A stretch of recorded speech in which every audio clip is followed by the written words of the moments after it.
Hello, I'm Dr. Ben Vinson III, the 18th president of Howard University, and it is my pleasure to welcome you to this program, one of many we plan to bring to you as part of the At Howard series. Howard University has the distinct pleasure of being the only HBCU to hold the license of a public television station across the country. This special relationship allows WHUT to have unique access to the breadth and depth of academic content that is being produced on our campus. From stimulating lecture series and panel discussions on a wide range of topics, to one-on-one conversations with captains of industry and international leaders of business, politics, and the arts. From time to time, WHUT will broadcast some of that content in the form of full programs to short excerpts that we believe will surely stimulate and engage you. So sit back and enjoy. We're proud to share with you some of what makes Howard University so special.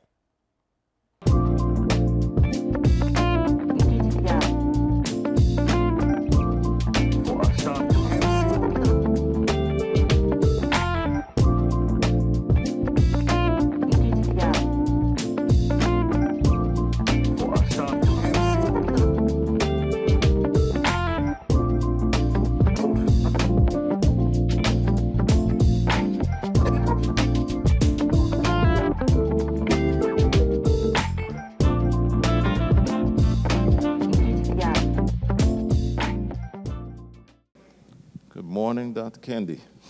Good morning. Welcome to Howard University. It's an honor. Welcome home.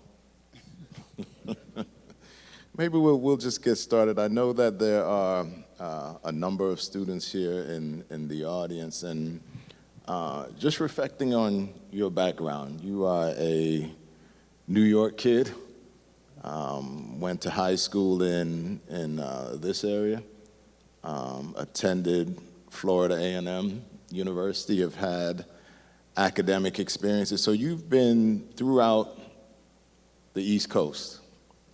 How have your experiences, your formative experiences as a native New Yorker in the Mid-Atlantic area, in the South, in Boston, how has that background framed your work?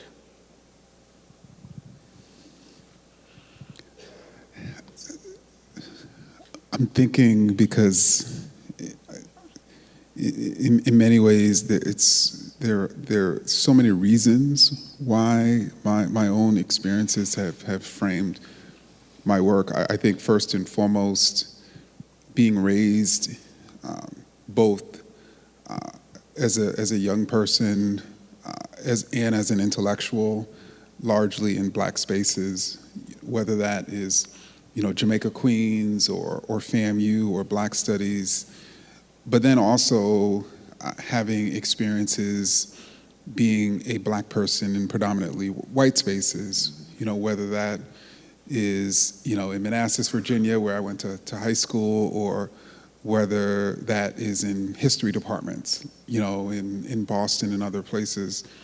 I think what it's allowed me to speak to, particularly when I write about racism or even the Black experience, is the multiplicity of experiences. In other words, a Black person who is trying to navigate racism in a predominantly Black space, there are actually differences that person is experiencing than, let's say, a Black person who is navigating a predominantly white space. And so to give an example, in How to Be an Antiracist, a lot of the chapters are set at FAMU. And one of the chapters that's set at FAMU deals in colorism, which is more likely for Black people to witness or experience in Black spaces. But then there are other chapters in which Black people are being forced to act as representatives for the race.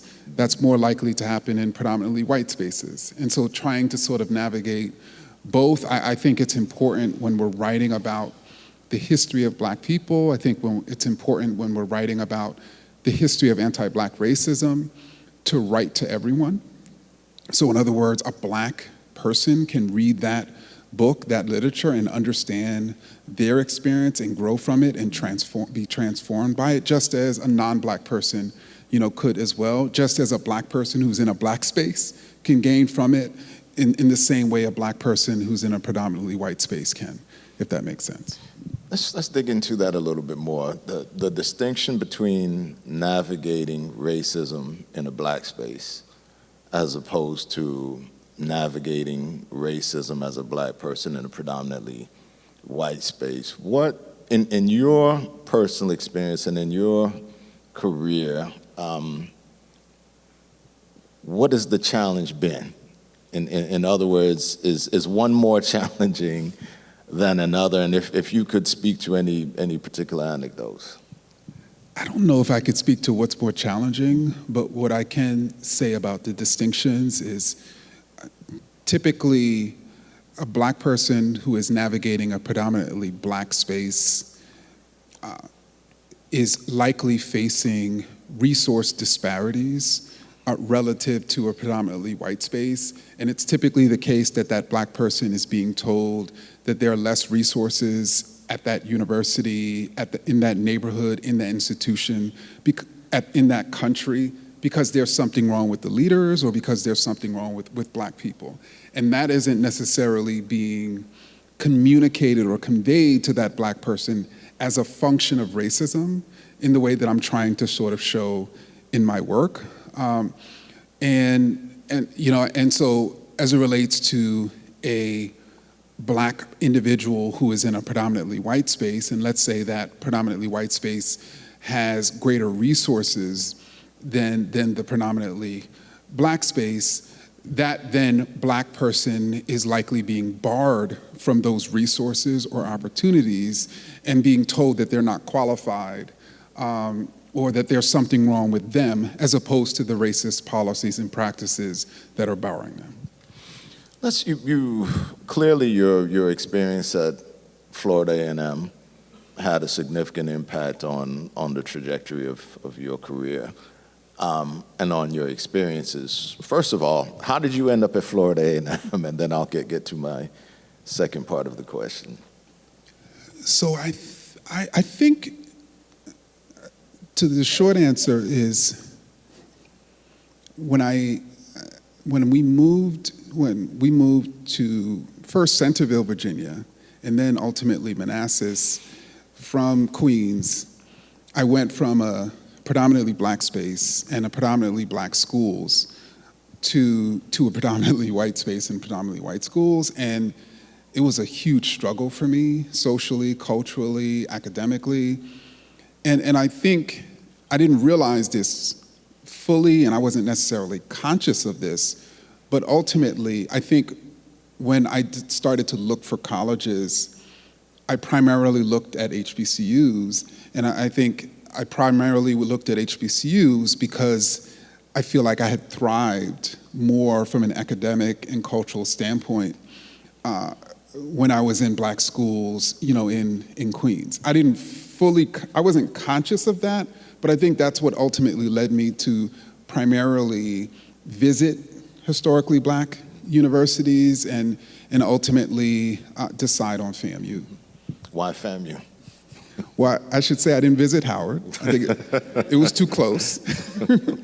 and had to get away from home. I think, and so it came down actually to FAMU, and I don't think I'm allowed to talk about that other university here, another HU, but ultimately I chose FAMU. What influence do you believe your experience at FAMU had on the trajectory of your career? In other words, what types of exposure, what types of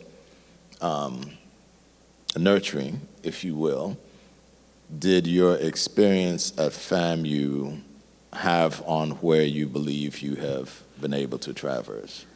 I would say three things. I think first, my professors at FAMU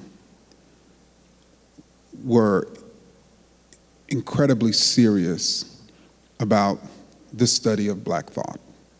And so I think there was a certain way in which they cherished and approached the study of Black thinkers with a level of seriousness that sort of nurtured within me, to treat Black thinkers with that level of seriousness. And I'm saying that as somebody who ended up becoming an intellectual historian. And I think that really, and obviously treating the ideas that Black people have created with that level of seriousness and care, I think that came from my professors. I think, secondly, going to FAMU, and I suspect it's certainly the same case here at Howard, you're forced to reckon with the diversity of Black people. So you can easily be misled into believing that Black people are a monolith, but going to Howard, going to FAMU, meeting Black people from all over this country and all over this world who have different sort of cultures, who dress differently, who speak differently, different skin colors, who have different ideologies. I mean, it allows you to really understand the vastness of Black people. And I think that was critical for me because certainly as somebody who was going to become a student of Black people, I needed that to be my North Star. And then I think thirdly, I went to FAMU as a student who wasn't particularly confident and who in certain ways thought I was better than others. And I left FAMU humbly confident. And so I think that the experience of FAMU humbled me, while at the same time gave me a level of confidence to be able to navigate this society. And I think the reason why FAMU and its experience humbled me is because going to FAMU or Howard, you're gonna meet a whole bunch of incredibly talented and smart Black students who are gonna show you ain't much of anything, right? You have so much to learn and so many ways to grow, and so that's gonna humble you. At the same time, being in a space where you have faculty and staff and other students who continuously, directly and indirectly tell you that there's nothing wrong with you, is going to give you a level of confidence to stand strong, in this world, as I think is needed if you're going to become a leader. How has that influenced the way that you approach teaching? You're a professor, you're an academic, you've been at predominantly white institutions, you trained at a predominantly Black institution. How has that framing and that context influenced the way that you teach? I think the first way it's caused me to treat the classroom as a hallowed space, in the way my professors treated the classroom, as this sort of hallowed space. I think secondly, my professors, there was a certain level of respect that they demanded from students, and so they weren't necessarily trying to be my friend. They were trying to be, somebody who trained me. And that doesn't necessarily mean they weren't friendly, but that means they understood that they were there to train me. But at the same time, they didn't think of themselves as above me. And so when I approach students, I don't necessarily see myself as sort of speaking down to anyone, as much as I'm speaking across and trying to create the environment in which we can all learn together. And so thinking of even intellectualism as or being an intellectual as really nurturing in a student the desire to know. Like that, I feel that is sort of my ultimate sort of duty, so that as they leave the classroom, as they leave the university, they will continue to have that desire to know and grow. Obviously, much of your work has been framed around this concept of anti-racism. If you can explain to the audience, what does it mean to be an anti-racist? What is this concept of anti-racism, and how is it different from being non-racist? Sure. So I think that it's important for us to understand that the true opposite of racist is anti-racist, and the true opposite of racism is anti-racism.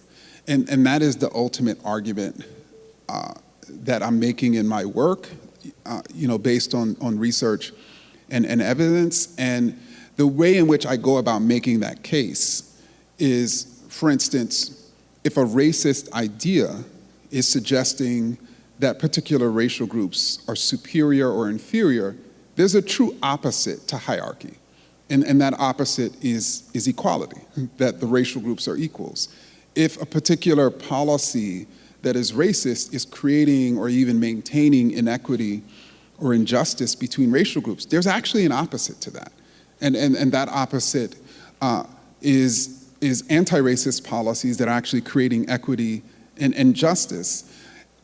Typically, when people express racist ideas, when people support racist policies, and those who have expertise in sort of diagnosing and describing and identifying what they've done point that out, the response of that person is, quote unquote, I'm not racist, my idea is not racist, my policy is not racist. And so I try to show that the construct of not racist, particularly in the way it actually operates, is largely an operation of denial.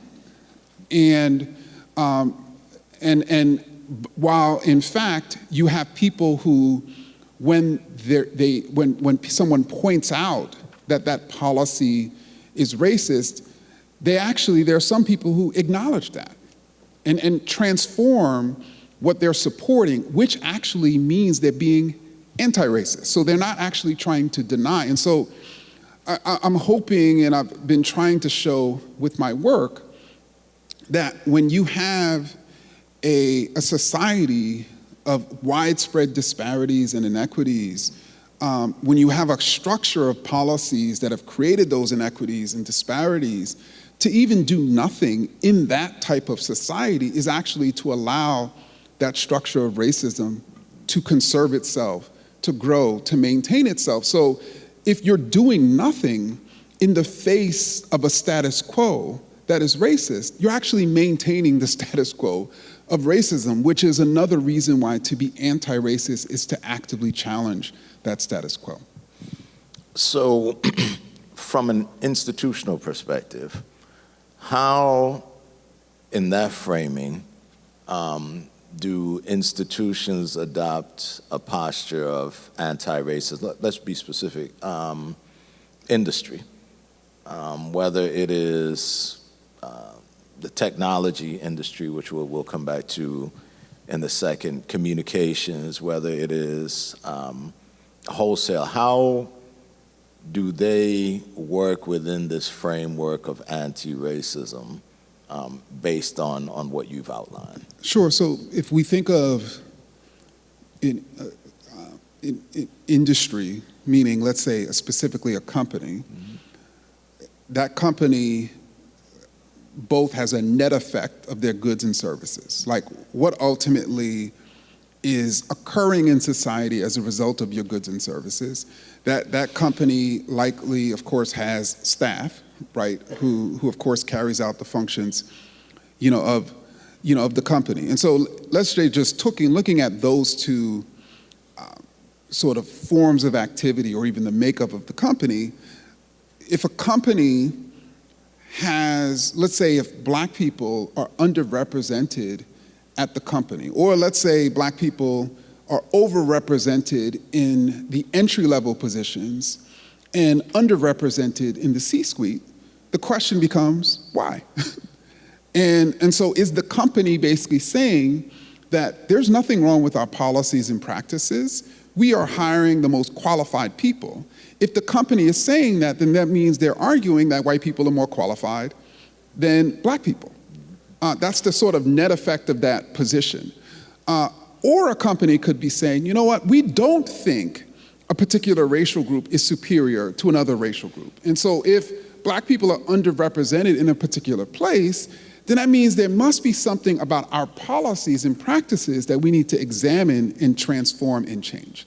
And so you'll see certain companies constantly blaming the people who aren't at that company for why they're not there.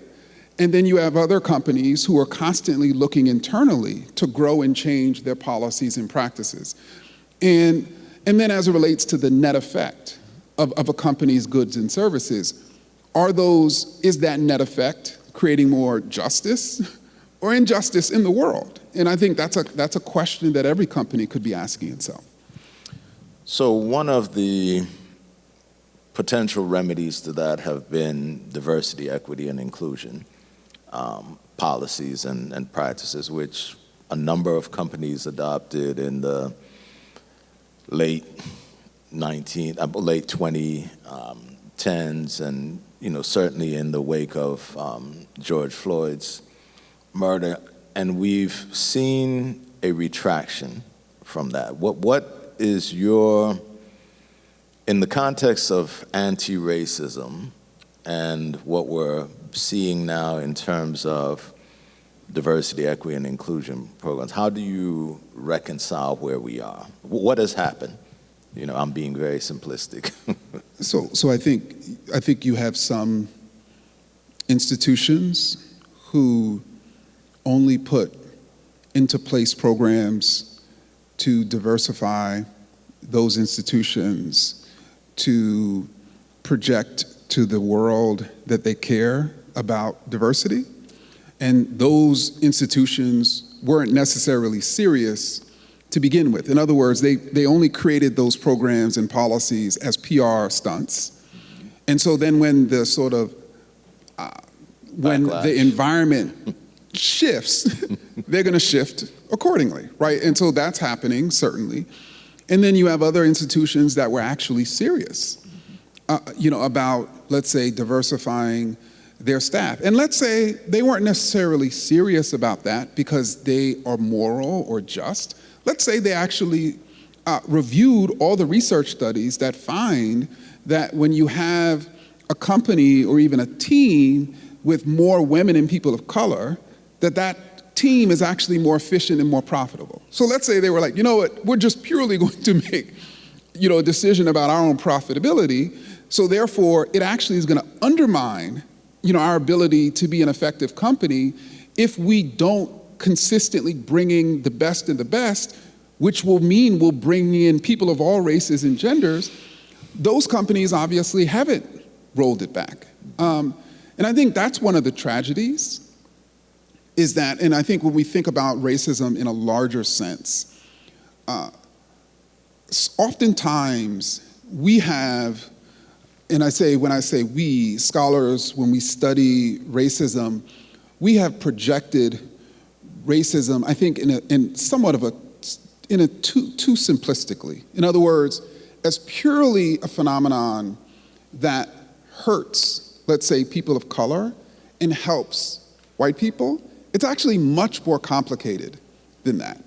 In other words, what actually has been happening historically is it certainly has been helping, I should say, hindering people of color more, and there's benefits and privileges that derive from racism. And it's certainly the case that, let's say, white people are being paid at higher levels, they're less likely to die, they're less likely to be killed by police, they're less likely to be incarcerated. But there's also large numbers of white people who are incarcerated, who are being killed by police, who would be making more money if laws were different in this country. And so that's the irony about, and that's really the perniciousness of racism, that you literally have individuals who are thinking that since they're better off than others, they're good, as opposed to thinking about creating a society where they could actually have a better life But for them to allow those black people to have a better life too, no, they don't want that. Let's talk about this current generation of students for a second. Our freshmen, even our sophomores, when my wife and I have two daughters. Our oldest is 22, the youngest is 18 and is a freshman. And the first president that she was cognizant of was Barack Obama. And so she was aware of Barack Obama being the black president for 2 terms. And then we had the first Trump administration, and then we had the first black female vice president. And so for the majority of her life, she has either known a black president or a black vice president. And I remember when President Obama was first elected, there was a lot of talk about America being in a post-racist society, that we have essentially transcended race with the election of a black man as president. And then sort of the response to President Trump's first election was, this is an anomaly, that we are in this post-racial period, but this is a backlash from a dying era. And he is elected again.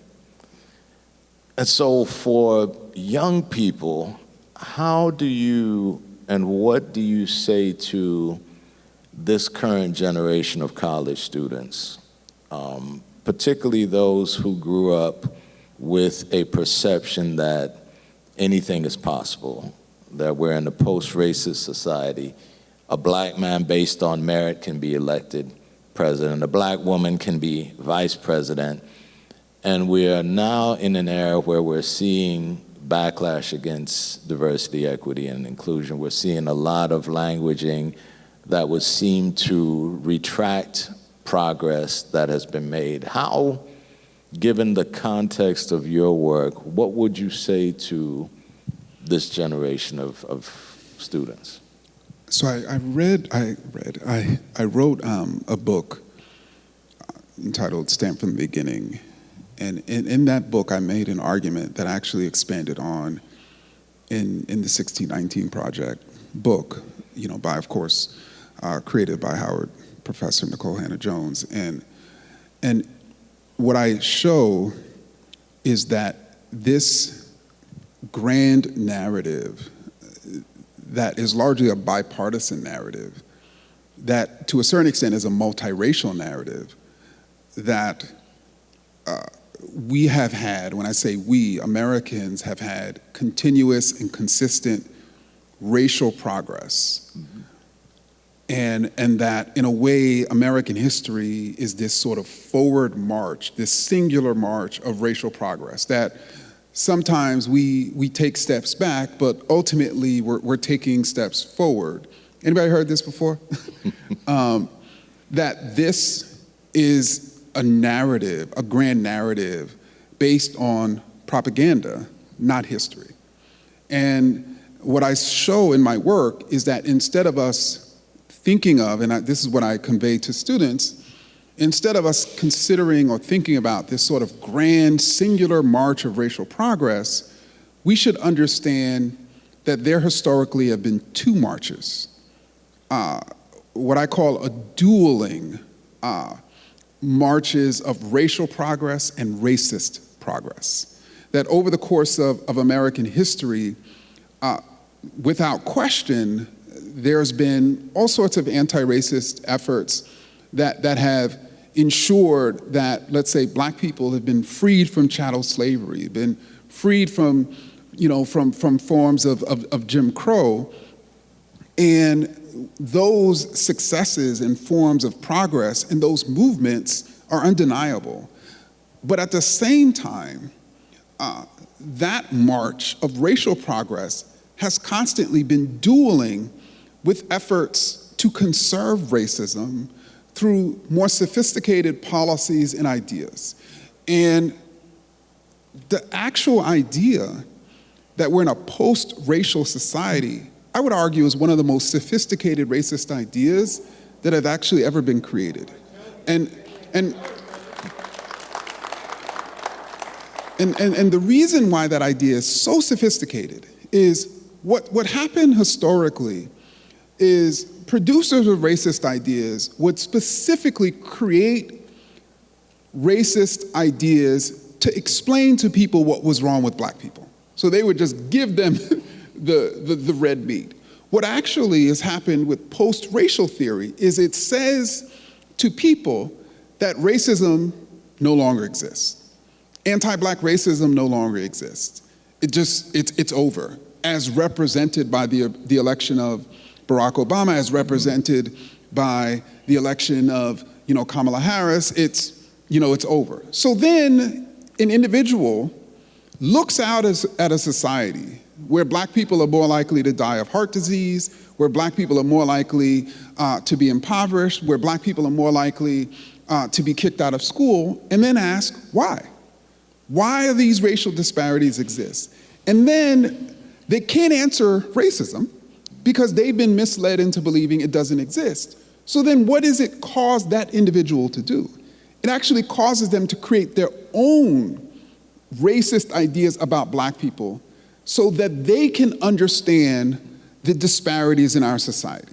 So instead of people force-feeding them those ideas, they create their own ideas to explain the inequality that they see.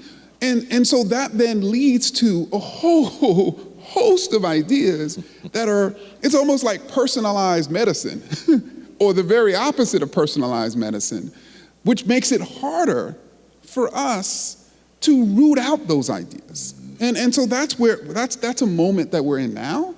We're in a moment where people who are trying to conserve racism claim they're defending civil rights. Mm-hmm. We're in a moment in which people who are trying to conserve racism claim that those who are trying to eradicate it are the real racists. We're in a moment in which apparently just expressing that you're committed to diversity, which means you're committed to everyone, is somehow anti-white.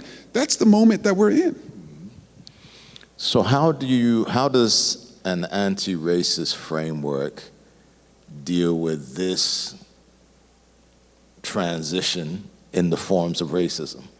Well, I think it first allows people to almost expect, based on history, that racism is constantly transforming itself. And I think that's one of our challenges. Let's say if you're a person who imagines racism as it existed in 1962. Like for you, that's what racism looks like. And you're not gonna then see it in 2025 because you don't recognize, or you haven't been taught, how racism, racist policies, racist ideas, the structure of racism is constantly transforming itself.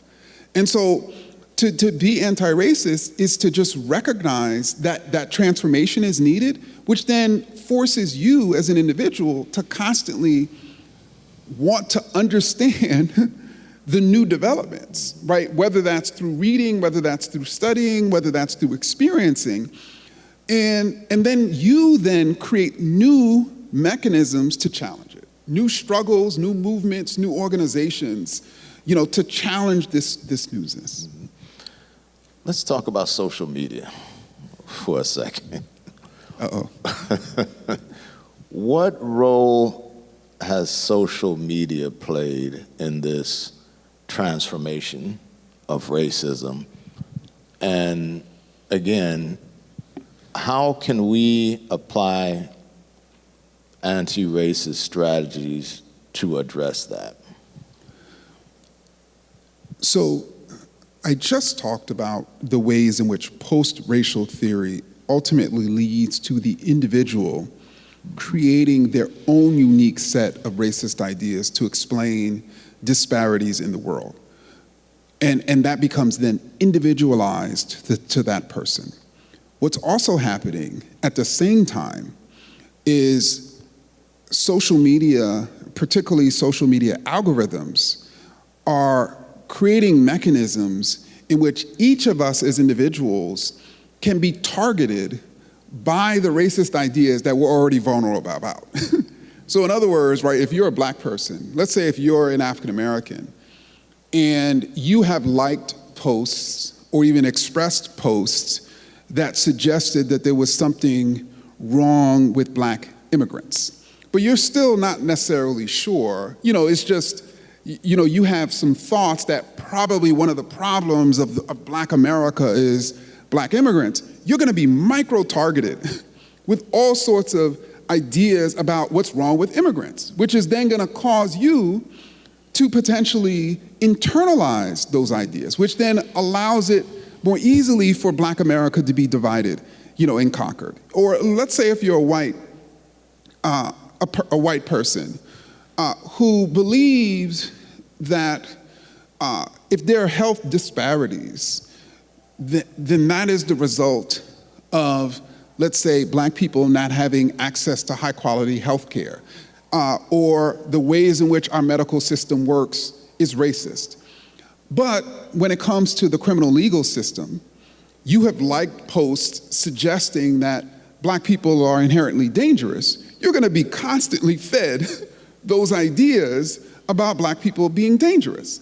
And so social media, particularly the algorithms, create situations in which we're constantly force-fed poison that we like, if y'all know what I mean, right? And which then, of course, infects us, which then makes us less likely to be anti-racist, to sort of ally with other people.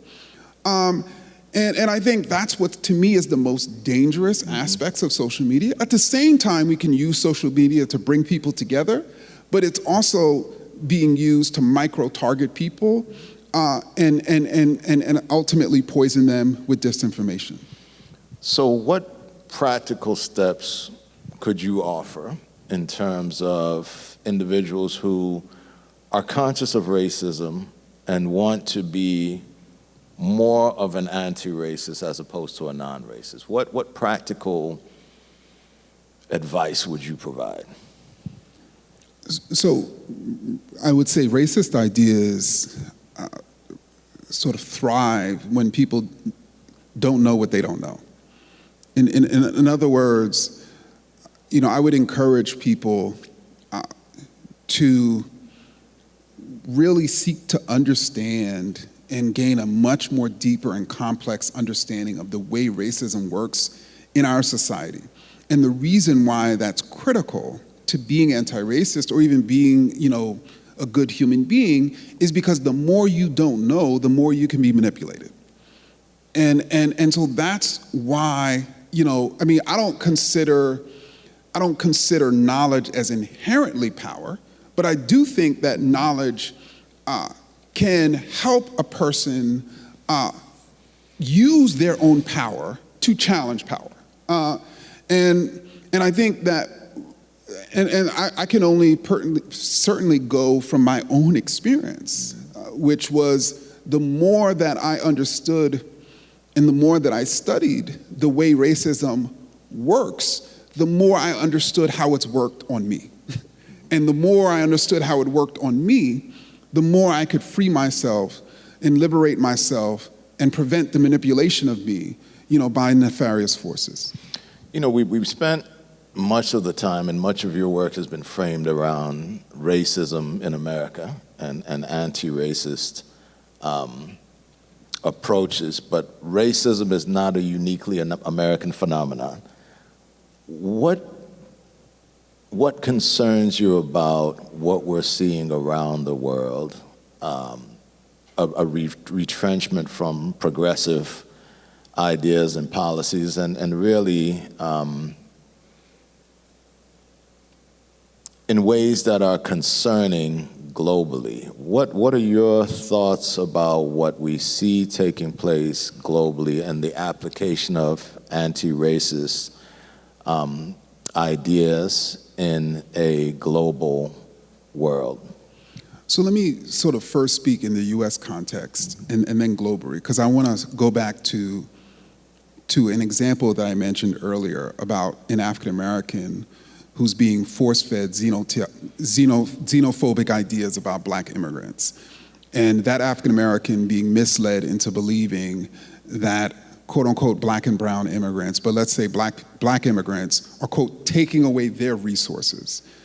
Like that, and being led to believe that African Americans are struggling vis-a-vis black immigrants because the state is favoring black immigrants more than African Americans.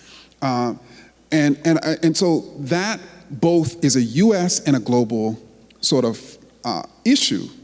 And what I've tried to sort of demonstrate through studies is that oftentimes African Americans are comparing themselves to black immigrants when it's a false comparison.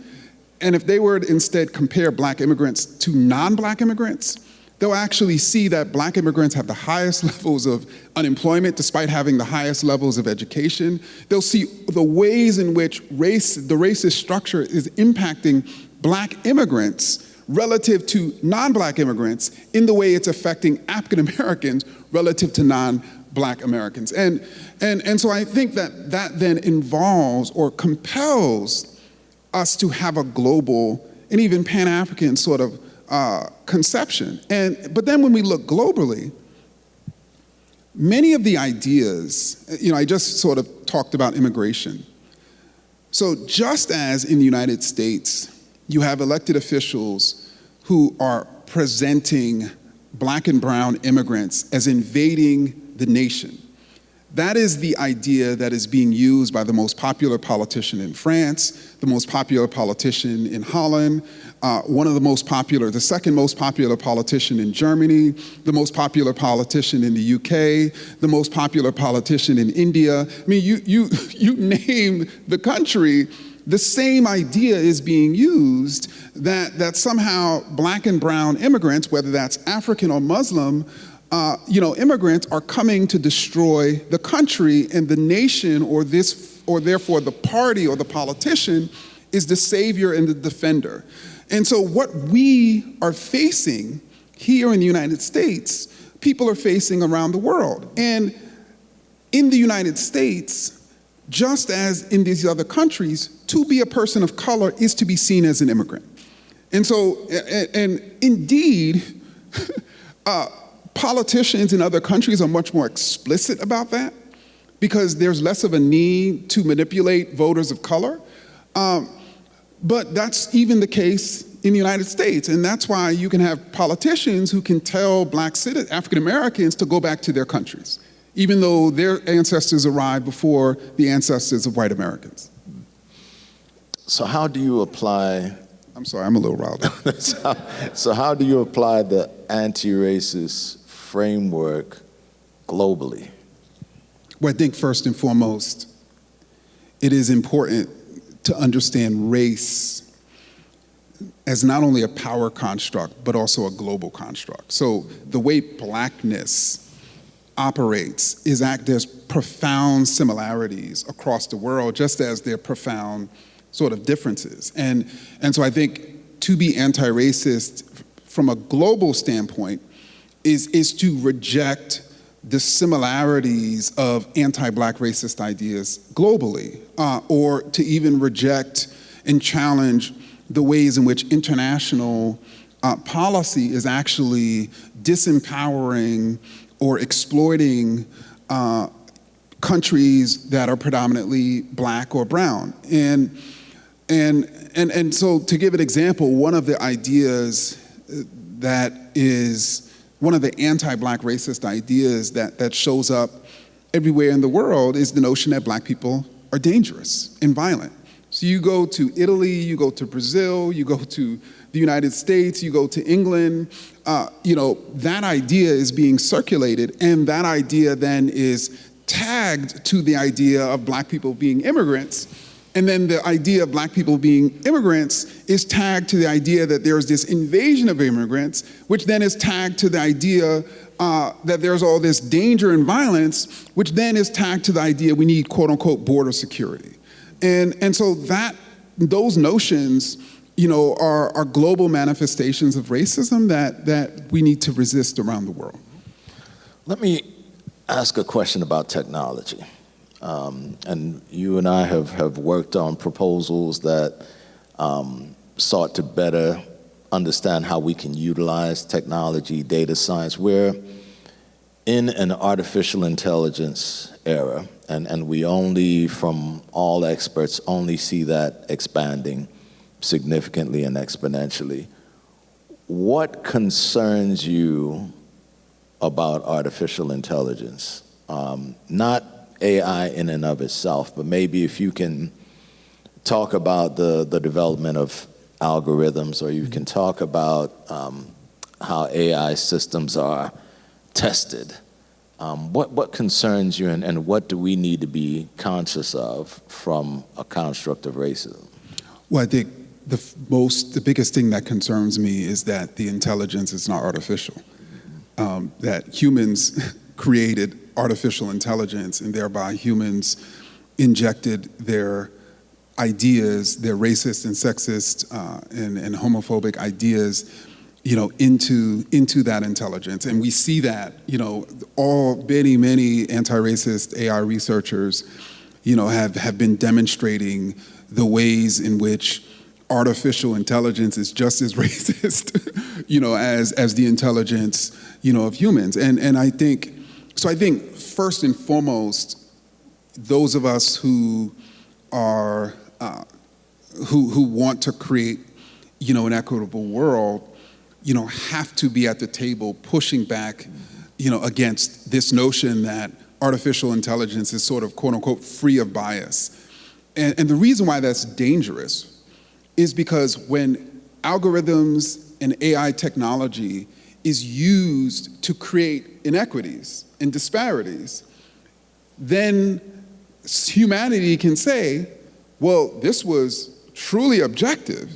So if that disparity exists, there must be something wrong with Black people. So it's a new way to not only create inequity, but also defend inequities, that we have to be willing to challenge. And I think that's one of the reasons why, I'm excited, about working with the centers and the researchers, here at Howard, because in many ways, this is the new vanguard of racism, through technology, through artificial intelligence, through different forms of data science. Okay.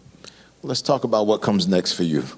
It was recently announced that you will be leaving BU and you will be joining Howard University.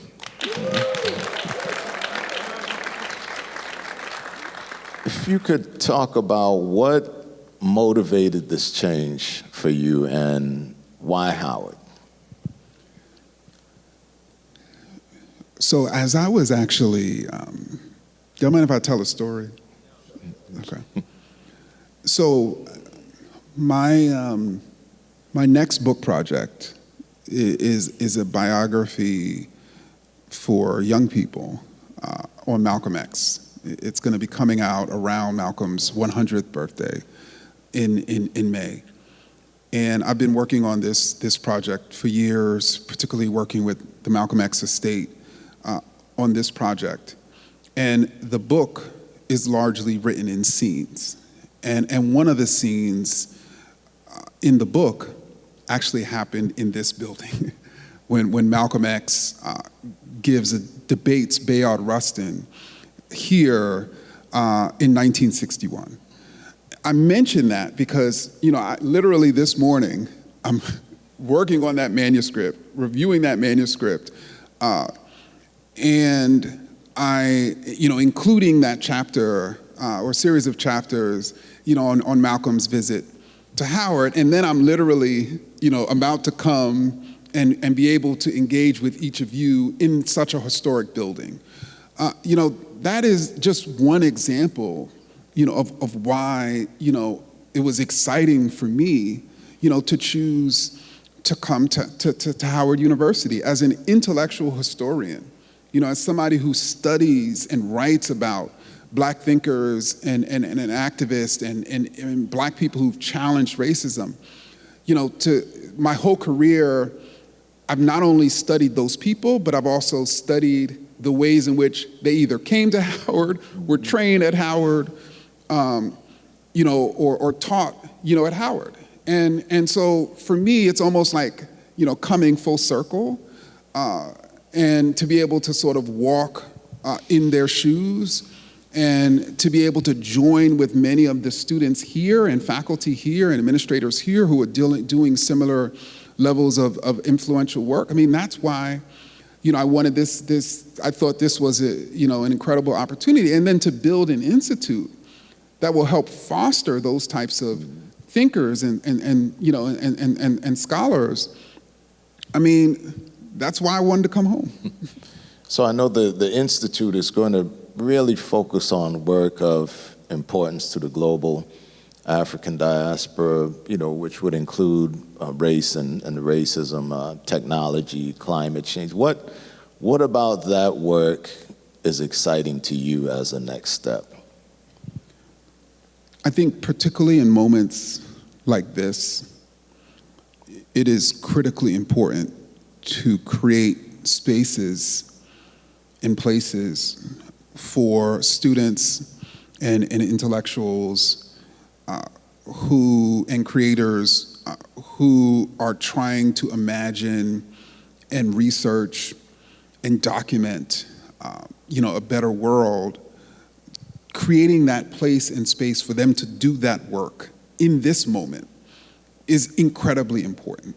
And I don't want to get lost. I don't want to sort of lose that. And the reason why I don't want to lose that is because it's becoming increasingly difficult to conduct that type of work. It's becoming, they're becoming less and less spaces. They're becoming less and less support. And so I think that is one of the major sort of reasons why I'm just excited to use my platform and the relationships that I've built over the course of my career to help create that space for people to do what they do best. And I know how valuable it's been to me. And I know how valuable it can be to students and to faculty and to intellectuals and certainly to Howard University. I know one of the questions that I've been asked is how you're going to engage with students in particular. Well, I think first and foremost, the idea of, at the Institute, being able to build a fellowship program. And let's say if we're, one year we bring in a climate scientist, as a fellow. And let's say if there's a Howard student who's interested in climate science, to be able to pair each fellow with a Howard student.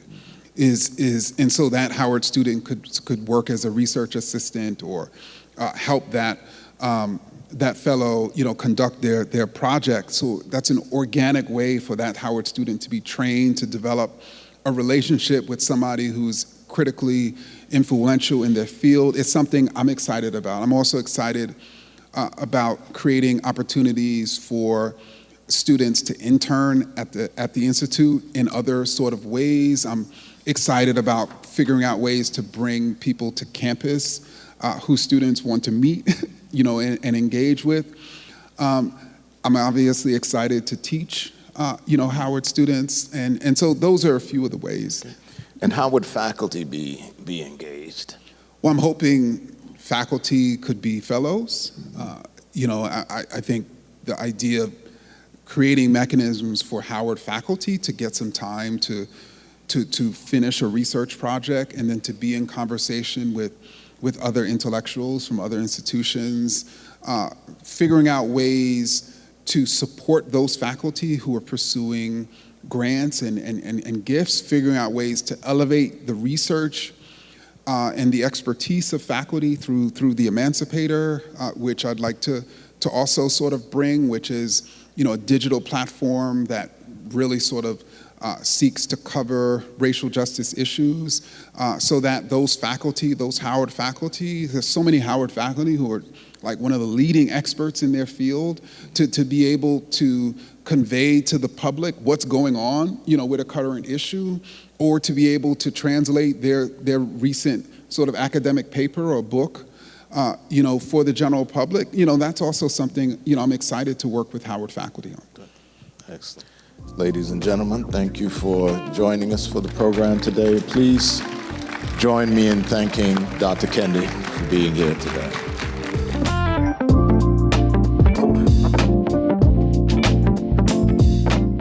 This program was produced by WHUT and made possible by contributions from viewers like you.